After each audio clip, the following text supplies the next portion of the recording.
dit que le Saint-Esprit peut te conduire dans une forme de prière qu'on appelle des requêtes. Alors, disons un mot sur ces requêtes, parce que c'est une forme de prière vers laquelle l'Esprit pousse plusieurs, mais il refuse de s'y engager. Or, certains de vos problèmes, ce type de problème que tu traverses, ne peut être traité que par des prières de requêtes.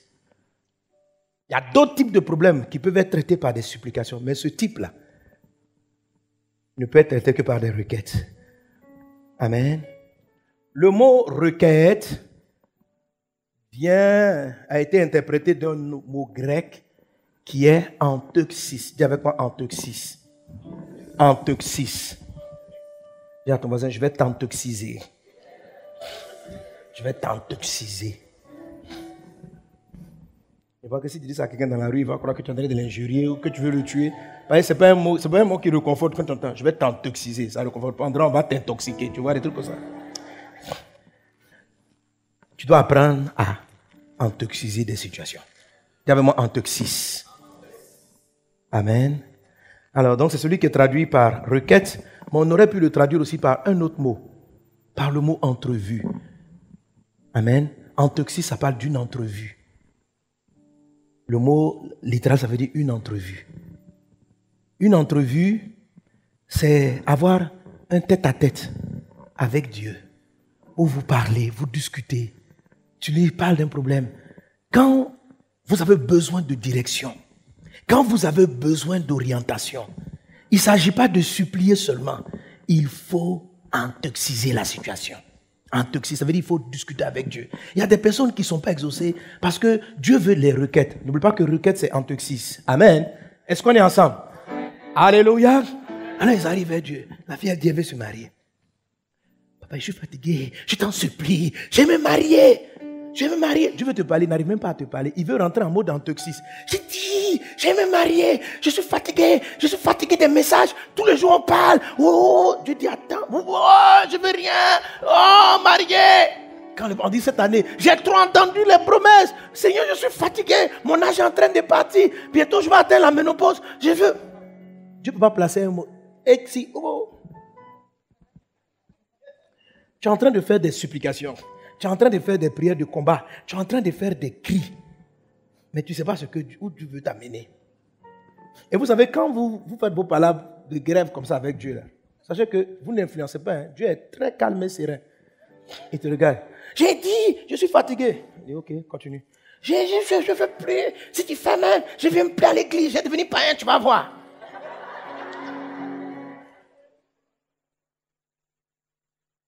Quand tu as fini, et tu as fini maintenant. Non, je n'ai pas encore fini. Dieu est calme. Tu veux le menacer. Je vais être païen. Je vais être païen. Si tu meurs dans païenat, là, tu vas aller en enfer. Non, je vais plaire païen, mais je suis fatigué quand même. Et quand tu vas te calmer, tu vas voir qu'il veut te donner certaines directions, certaines orientations. Il y a des miracles qui ne peuvent arriver dans votre vie sans anteuxis, sans que vous ayez un moment d'entrevue avec le Seigneur où il va vous orienter, il va te donner une direction. Et ce moment-là, tu dois l'avoir avec ton Dieu. Ce ne sont pas forcément dans des prières en groupe. Il y a des gens qui n'ont jamais pris le temps de dire, mais papa, pourquoi on fait ça? Pourquoi telle chose m'arrive? Pourquoi ça m'est arrivé? Pourquoi mon âge est en train de partir puis depuis les me marier? Tu m'as dit que j'allais avoir... j'allais être une personne influente, mais je ne comprends pas depuis. Et puis vous parlez, tu lui poses la question, et il va, lui aussi, il rentre dans l'anteuxis et il va te répondre, tu sais ma fille, voilà il y a ceci, voilà il y a cela. Tiens, ton voisin, il faut anteuxiser. Alléluia. Alléluia. On va ouvrir nos Bibles. 1 Samuel chapitre... Bon, avant de lire Samuel, on va lire 1 Chronique chapitre 4. 1 Chronique chapitre 4. Nous allons commencer au verset 7. Mais le verset qui m'intéresse, c'est les versets 9 et 10. Est-ce qu'on est ensemble? Vous y êtes? Il y en a qui n'ont pas répondu. Vous y êtes?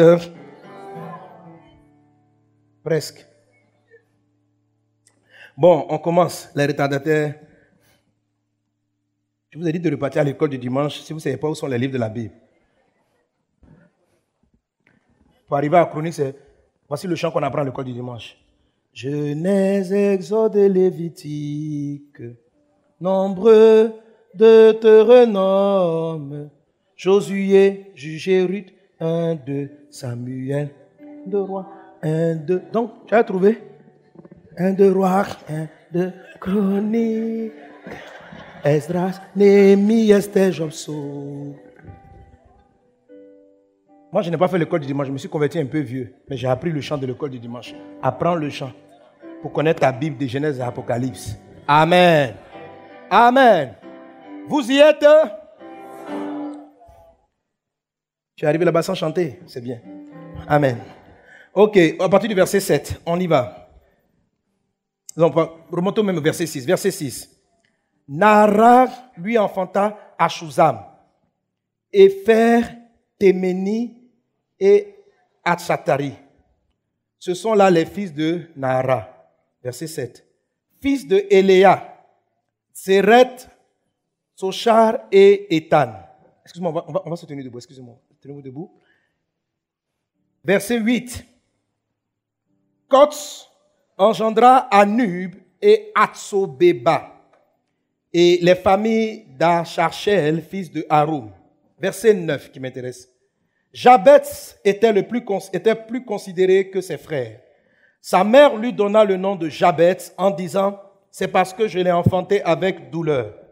Jabetz invoqua le Dieu d'Israël en disant « Si tu me bénis et que tu étendes mes limites, si ta main est avec moi, si tu me préserves du malheur, en sorte que je ne sois pas dans la souffrance. » Dis-moi, non, on va dire la ponctuation. Elle m'intéresse.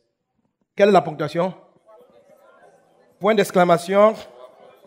On ne dit pas 3 points de suspension, on dit point de suspension. Voilà. Point de suspension, il y a toujours 3 points. Amen. C'est comme si quelqu'un pouvait dire il y a 2 points de suspension. Il n'y a pas 2 points de suspension.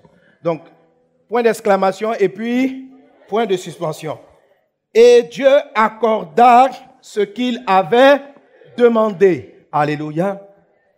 Et nous partons maintenant dans le livre de Samuel. Josué, Jugé, Ruth, 1, 2.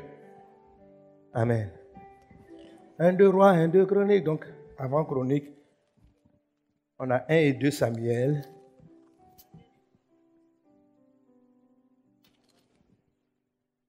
« 1 Samuel chapitre 1, nous allons commencer à partir du verset 9.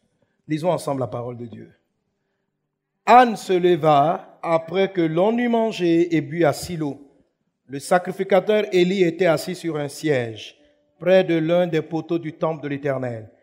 Et l'amertume dans l'âme, elle pria l'Éternel et versa des pleurs. Amen, je m'arrête là un moment. C'est quel type de prière que Anne est en train de faire? Elle est en train de faire une supplication. Amen. Verset 11 maintenant. Elle fit un vœu en disant, « Éternel des armées, si tu daignes regarder l'affliction de ta servante, si tu te souviens de moi et n'oublie point ta servante, et si tu donnes à ta servante un enfant mâle, je le consacrerai à l'Éternel pour tous les jours de sa vie, et le rasoir ne passera point sur sa tête. » Nous partons maintenant au verset 19. Ils se levèrent de bon matin, et après s'être prosternés devant l'Éternel, ils s'en retournèrent et revinrent dans leur maison à Rama. Elkana connut Anne, sa femme, et l'Éternel se souvint d'elle. Verset 20. Dans le cours de l'année, Anne devint enceinte et en enfanta un fils qu'elle nomma Samuel, car, dit-elle, je l'ai demandé à l'Éternel. Alléluia. Alléluia. On peut acclamer la parole du Seigneur et se rasseoir. Amen. Amen. Cette dame-là dont nous avons certainement entendu parler de l'histoire, Anne, était une croyante. Elle adorait déjà le Seigneur, elle croyait fortement en Dieu. Mais un jour, exaspérée par sa situation de stérilité prolongée, elle est venue et elle a fait monter une forme de prière. La Bible dit qu'elle a été exaucée. C'est pourquoi elle a appelé son fils, fruit de sa prière, Samuel, pour dire que Samuel est le fruit de sa demande. Mais est-ce que pendant toutes les années où elle était stérile, elle ne demandait pas l'enfant à Dieu? Si, elle demandait l'enfant à Dieu, mais elle n'avait pas été exaucée. Pourquoi? Parce qu'elle ne priait pas avec la bonne forme. Nous, dans le Nouveau Testament, nous qui sommes les chrétiens de la Nouvelle Alliance, nous sommes bénis parce qu'on a le Saint-Esprit qui nous amène très vite vers la forme de prière. La Bible dit, faites en tout temps par l'Esprit. La Bible dit que Jésus, rempli du Saint-Esprit, fut conduit dans le jeûne et la prière. L'Esprit nous conduit et nous devons être sensibles à la conduite du Saint-Esprit. Et Anne, ce jour-là, a fait une prière très spéciale. Et elle a fait une prière qui ressemble étrangement à celle qu'on a lue tout à l'heure, la prière de Jabez. Ce sont des genres de prières qui commencent par une forme de si, c'est-à-dire une forme d'échange avec Dieu, de discussion avec Dieu. Et quand on commence à échanger avec le Seigneur, on peut catégoriser cela dans la catégorie des requêtes. C'est-à-dire pour le même sujet, Anne a d'abord commencé par une supplication. Elle a pleuré, elle a supplié, je veux un enfant, je veux un enfant, je veux un enfant. Et puis subitement, elle a été conduite vers une forme d'alliance entre elle et Dieu. Et elle a conditionné sa prière avec cette expression-là, le si. On est vraiment donc dans une forme d'entrevue, cette entrevue-là qui est entre elle et Dieu. Alléluia. Et suite à ce qu'elle va dire dans ce deal-là entre le Seigneur et elle, si tu m'accordes un enfant, toute sa vie, il te sera dédié. Dès qu'elle a dit ça, le sacrificateur est venu dire, maman, Dieu t'a exaucé. Et je ne sais pas si c'était la même nuit, en tout cas dans le même temps là, Papa Elkanah s'en va, gloire à Dieu. En même temps, elle tombe enceinte. Alléluia. C'est comme hier, on a reçu un témoignage ici d'un couple. Ça faisait plus de 11 ans, ils attendaient un enfant. Ils sont arrivés. Et on avait la vidéo un an avant, au samedi des miracles. J'avais reçu la parole et l'esprit l'avait touché, elle avait vomi. Je dis, cette année, tu vas te visiter. C'était 2 femmes. Et hier, la maman est venue amener son beau bébé.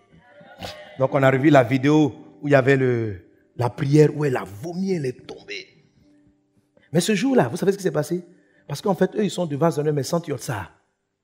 L'Esprit a mis dans leur cœur de venir faire le culte du samedi. Parce qu'ils étaient dans la zone. Vous voyez, qui l'a amené ici? Le Saint-Esprit. Et là, elle a bénéficié de quoi? D'un type de prière qui n'est pas en toxis. Amen. Qui est le type de prière où tu parles au problème de partie. Donc, on a chassé la maladie. Voilà, c'est elle qui est là, la dame Claire, qui est après la femme en blanc-noir, juste après. Hier avec son beau bébé. Amen. Ok, merci. Alléluia. Est-ce qu'on est ensemble? Est-ce qu'on est ensemble? Alors, Anne, donc ici, c'est une prière d'autorité qui a fait venir la grossesse. Mais dans le cas de Anne, ce n'est pas prière d'autorité. Il y a une forme de prière. Dans sa prière, souvent pour un même sujet, vous pouvez toucher plusieurs formes de prière. Quelquefois, une seule forme de prière est indispensable. Ce que je veux, c'est que vous sentiez que l'Esprit vous conduit dans une forme. Amen. Et que vous ne rejetez pas cette forme. Vous la fassiez pleinement. À un moment donné, elle sent qu'elle doit faire une alliance avec Dieu. Et elle dit si. Dès qu'elle promet, parce qu'il y a longtemps, Dieu cherchait le Samuel. C'est-à-dire que maman Anne n'aurait pas vaincu la stérilité sans une prière en toxis. Vous me suivez? Il y a des types de problèmes qui ne peuvent pas se régler en dehors d'un travail entre Dieu et toi, d'un échange entre Dieu et toi. Est-ce qu'on est ensemble? Est-ce qu'on est ensemble? Et le plus souvent, pas parce que vous allez acheter le Seigneur, non, pas du tout, mais parce qu'il y a quelque chose qui veut en particulier. L'Esprit m'a dit lorsque je touchais ce temps, il dit, mon fils, il y a beaucoup de gens ici pour qui je promets l'élévation, toucher des milliards pour faire avancer le royaume de Dieu. Mais ils ont besoin de me consacrer l'entreprise là. Parce qu'ils veulent garder trop de choses pour eux. Est-ce qu'on est ensemble? Est-ce qu'on est ensemble? La prière d'entrevue est très puissante. Lorsque l'Esprit vous y conduit, que l'Esprit te conduise, que l'Esprit te conduise. La Bible l'appelle aussi les vœux. Parce que dans requête, il y a plusieurs catégories. Il y a plusieurs types de prières. Mais il y a une qu'on appelle le vœu. Écoute-moi, il y a des problèmes qui ne peuvent se décanter que par une prière en toxis avec une forme d'engagement de ta part. Est-ce qu'on est ensemble? Est-ce qu'on est ensemble? Et la Bible nous cite l'histoire de cet homme qui est étrange, l'histoire de Jabez. Jabez. Quand vous lisez les versets précédents, en fait, ouais, son histoire, c'est comme un cheveu sur la soupe. On ne sait pas d'où ça apparaît. On dit, Nara lui enfanta. Avançons. Allez au verset 7, voilà. Elia, Tsoa, etc. Et puis, 8, Kots engendra Anub, Atsobeda. Et puis, un coup, quand vous regardez les versets, on ne l'a même pas cité comme un descendant. Après, on ne sait même pas s'il est de la famille. Mais ce qui est sûr, On a fini de dire Atsobeba. Et puis, subitement, Jabez était considéré. Amen. Que ses frères. Et maintenant, on va raconter l'histoire de cet homme. C'est-à-dire que ce monsieur-là, il ne devait même pas apparaître dans l'histoire. C'était un monsieur qui n'avait pas été programmé. C'était un monsieur qui peut-être était... Vous savez, souvent, lorsqu'on cite les généalogies, ce n'est pas que le monsieur n'a eu que ce seul enfant qui est cité. On cite le plus important, ou on cite généralement l'aîné. Mais lui, certainement qu'il n'était pas l'aîné. Ou on ne sait même pas, peut-être même qu'il n'était pas de cette lignée directement, qu'il était de la tribu de Juda ou autre. Mais lorsqu'on arrive sur lui, on dit Jabez était le plus considéré. Amen. Que ses frères. Mais sa vie n'a pas commencé comme ça. On dit sa mère lui donna le nom de Jabez, en disant c'est parce que je l'ai enfanté dans la douleur. Ça veut dire que c'est un enfant de douleur. C'est un enfant qui a amené des problèmes à sa maman. C'est un enfant dont la grossesse, la souffrance, et sa maman, au lieu de lui donner un nom d'espoir, a mis un nom de désespoir pour dire toi-même. C'est un peu comme si elle l'a maudit. Elle l'a maudit. C'est comme ça. Comme ton enfant, dans la période, tu as tellement souffert, tu l'appelles, quand il naît, quand tu l'appelles, je t'appelle problème. Je t'appelle créateur de problèmes. Tu es un problème. Parce que je t'ai eu dans les problèmes. Tu l'es dans la souffrance, tu es ton enfant. Donc tous les jours qu'on appelle, dans les villages, ils savaient de quoi ils parlaient. On appelait souffrance. Souffrance. Viens. Oui, maman. Souffrance. Qui est? Regardez un nom comme ça. Elle dit, elle a appelé Jabez parce qu'elle a eu dans la douleur. C'est un enfant, on l'appelle. Douleur. Douleur. Mais où tu es? Douleur. Va ranger les affaires. Douleur. Et tous les jours, il entendait douleur. Sa vie était douloureuse, sa vie était compliquée, sa vie était bizarre. Dieu le cite parce que c'est quelqu'un de remarquable. C'est quelqu'un qui a brisé les limitations. Mais il a fait une prière. Et Dieu veut attirer ton attention sur cette prière. Tu sais, les blocages dans lesquels tu es, tu dois entrer dans un mode de prière de Jabez. Quand on te parle de la prière de Jabez, c'est une prière qui fait partie du groupe de prière qu'on appelle des requêtes. Et plus particulièrement des vœux. La Bible ne cite même pas l'engagement qu'il a pris. Mais la Bible, parce que quand on arrive à l'engagement, on dit pas au moins point d'exclamation, point de suspension. Peu importe la suite, mais de dire que c'est pour t'expliquer que ce genre de prière est une forme de prière qui t'amène de l'anonymat à l'élévation, qui t'amène d'une vie qui était limitée à passer dans une dimension illimitée. Lorsque ta vie est très très très compliquée, Dieu a mis les points de suspension. Pourquoi? Parce que c'est toi qui vas remplir. Peut-être que toi, d'une manière ou d'une autre, tu t'appelles aussi Jabez quelque part. Peut-être que dans les affaires, tu t'appelles Jabez. Peut-être que dans l'histoire d'enfantement, tu t'appelles Jabez. Je ne sais pas dans quoi on t'appelle Jabez. Jabez, c'est l'histoire de tout le monde. Jabez, c'est quelqu'un qui n'apparaît nulle part. Jabez, c'est l'histoire de chacun d'entre nous. Chacun a une aventure dans sa vie jabétique, jabestique, jabé quelque chose. Mais Dieu a laissé les points de suspension pour que chacun remplisse. Parce que c'est notre histoire à tous, cet homme-là. Et il arrive vers Dieu. Et voilà la prière. Il dit, Jabez invoqua Dieu d'Israël en disant, si tu me bénis, il va dire, ma vie est trop malheureuse, je vais être béni. Si tu me bénis, alléluia, et que tu étendes mes limites. Je suis quelqu'un de trop limité, financièrement, matériellement. Seigneur, si tu étends mes limites. Amen. Si ta main est avec moi dans tout ce que j'entreprends. Alléluia. Si tu me préserves du malheur, c'est-à-dire, il ne faut plus que j'ai des malheurs. Je suis fatigué des malheurs. Si tu me gardes et que je ne suis plus malheureux et que je n'ai plus de malheur, en sorte que je ne sois pas dans la souffrance, je ne veux plus souffrir. Exclamation. Et puis suspension. Parce que chacun doit remplir. Et tout ce qu'on sait, c'est qu'après ça, là, et Dieu accorda ce qu'il avait demandé. Alléluia. Le Seigneur est sur le point de t'exaucer. Quelqu'un est-il avec moi? Donne un bon amen à Jésus. Donne un bon amen à Jésus. Alléluia. Alléluia. Et il a été exaucé. Il a apparu dans l'histoire. Il a changé son contexte. Il a changé son histoire. Je te montrerai encore Jacob qui a fait une prière de Jabez lorsqu'il arrive à Bethel que le Seigneur l'a visité. Il dit, si tu bénis mon voyage, si tu me gardes, si tu fais ceci, c'est lui il a dit, je t'apporterai la dîme de tout. Je connais un monsieur, j'ai lu l'histoire d'un monsieur, son histoire s'appelle Dieu dans mes affaires. Gilles Le Tourneau, un homme d'affaires qui connaissait une dette extraordinaire de plus de 100 000 $. Les banques étaient contre lui, les banques étaient sur lui. La vie était très, très, très compliquée. Et il est monté devant le trône de Dieu. Il a prié, prié, prié. Et l'Esprit du Seigneur l'a conduit à faire une prière qu'on appelle Anteuxis. Une requête à Dieu. Une entrevue avec le Seigneur. Et il dit ceci. Alors voilà ce qu'il a dit à Dieu. Je veux soutenir le royaume de Dieu. Mais voilà ce que je veux faire. Quand tu vas me bénir, si tu me bénis, je ne t'apporterai pas la dîme de tout. Je t'apporterai les 90% de mon revenu. Ça veut dire quoi? Quand tu gagnes 100 000 francs, généralement, tu enlèves la dîme. 10%, c'est-à-dire 10 000 francs. Oh, tu dis, oh Seigneur, voilà mes 10 000 francs.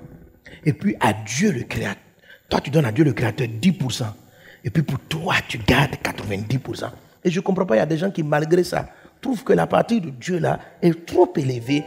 Et il y a des gens encore trop bizarres, qui veulent rentrer dans la dîme et dire à Dieu ce qu'il doit faire dans la dîme. Je ne le comprends pas. Ce sont des gens dans la partie de la dîme. Oh, je vais répartir ma dîme à ma propre manière. Je prends un peu, je donne ça à telle personne. Tout simplement parce qu'ils n'ont pas envie de toucher dans les autres 90%. Pour faire, pasteur, cette fois-ci, je destine ma dîme au 931. Après, je destine ma dîme. Qui es-tu pour destiner l'argent ce qui n'est pas à toi? Qui es-tu? C'est toi qui vas dire aux impôts, à l'État, ce qu'ils doivent faire avec les impôts. Quand on a pris tes impôts, c'est toi qui vas dire à l'État. Écoutez l'État, moi je paye mes impôts, excusez-moi, excusez-moi. Moi mes impôts, je garde ça pour ma route parce qu'il n'y a pas d'électricité devant chez moi. Qui es-tu? Ça ne t'appartient pas. Tu n'as rien à dire. Tu donnes et puis tu te tais. Maintenant, si tu es 90%, maintenant commence, tu as 90% dans l'affaire, what est ton problème? C'est le petit 10% de Dieu là, tu veux te battre là-dessus pour orienter, te faire des orientations stratégiques. Et 90%, il y a mes charges, Tu as un manque de confiance en Dieu. Bref, j'ai parlé à quelqu'un de la part du Seigneur. Alléluia. Il y en a qui trouvent que Dieu t'a béni dans l'église, ils trouvent que la dîme là, c'est trop pour l'église. C'est trop pour l'église. Qui es-tu? Qui es-tu? C'est trop pour l'église. Moi, je vais repartir. Tu n'es pas chef de la dîme. Ça appartient à Dieu. Mais cet homme-là, qu'on appelle le Tourneau, il dit, c'était un mécanicien, un agriculteur, un agronome.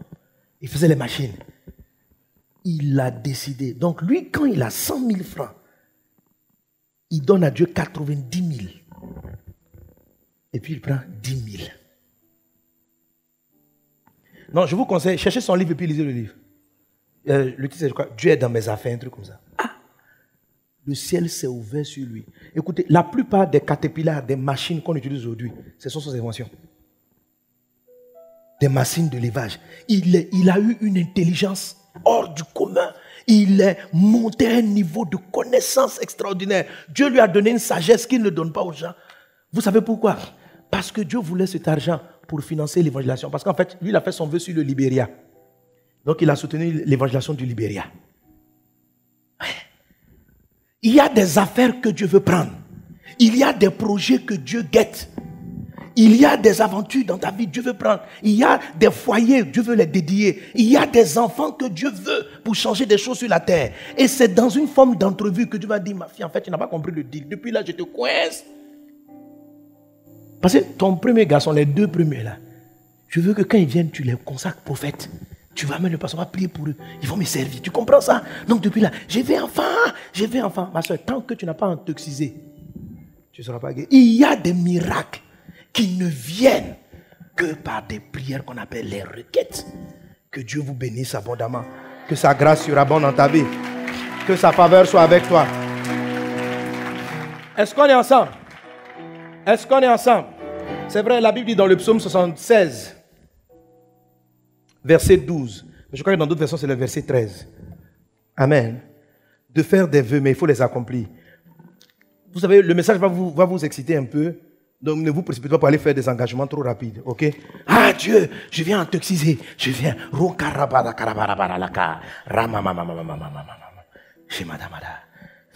Tu me donnes les 10 millions. Tout de suite, je te donne 9 millions. Après, quand ça arrive, tu vois, non? Je prends un crédit avec toi. Les 9 millions, je t'ai pris 9 millions. Donc, pour le moment, là, je te donne 7 millions, moi je garde 3 millions, tu vois. La Bible dit de faire des vœux, mais de ne pas les faire avec précipitation. Il faut faire très attention. C'est pourquoi laisse l'Esprit de Dieu t'amener. C'est pourquoi souvent ça vient après des temps de supplication. Il faut prier, puis tu sens dans ton cœur qu'il y a quelque chose que tu dois lâcher dans ta vie. Quelquefois, le antoxis, c'est toi-même qui le dévance. C'est pas que tu prends des engagements sur des programmes, sur des projets. Moi, j'avais fait ça sur la construction. J'ai dit à Dieu, je vais atteindre tel montant. Et mes ressources ne me permettaient pas. Et puis, chaque croisade d'évangélisation, je dis à Dieu, je veux donner tant. Et chaque fois, je me bats pour atteindre ce montant, donnant un peu, tous les jours, tous les dimanches, etc. Et à un moment donné, une fois que j'atteins ce montant, les offrandes que je reçois dans la ville sont à cette dimension. Amen. C'est comme si, dès que j'atteins, Dieu me fait passer à un autre niveau financier, Dieu me fait passer à un autre niveau social. Ayez des antoxis avec le Seigneur. Parlez avec Dieu, vous allez voir comment il va vous ouvrir des portes. Il y a des entreprises entières. Peut-être Dieu est en train de te dire, toi dans ton entreprise, les directeurs, tout ça, ce sont des gens qui me craignent. Je veux une entreprise de croyants. En tout cas, je ne sais pas. Mais quand tu vas prier, tu vas sentir. Ne te prie pas pour parler. Mais quand tu sens, ne rejette pas en disant non, il ne faut pas que je prenne un vœu. Si je fais un vœu que je n'ai pas réalisé, on va me juger. Non. Mais si tu n'y vas pas aussi, ça sera bloqué. Tu dois sentir exactement ce que tu dois faire. Et quand tu le fais, assure-toi de l'honorer. Que Dieu te bénisse abondamment. Que sa faveur soit avec toi. Garde les mains levées. Dis Seigneur, apprends-moi à prier. Maintenant, demande au Saint-Esprit de venir prier et qu'il te conduise dans la forme de prière qui va décanter la situation que tu traverses. La prière qui produit la surabondance, c'est la prière qui est faite avec la bonne forme de prière. Avec la bonne forme de prière. Qu'il en soit ainsi dans le nom de Jésus. Merci Seigneur parce que tu nous apprends à prier. Quelqu'un donne un bon Amen.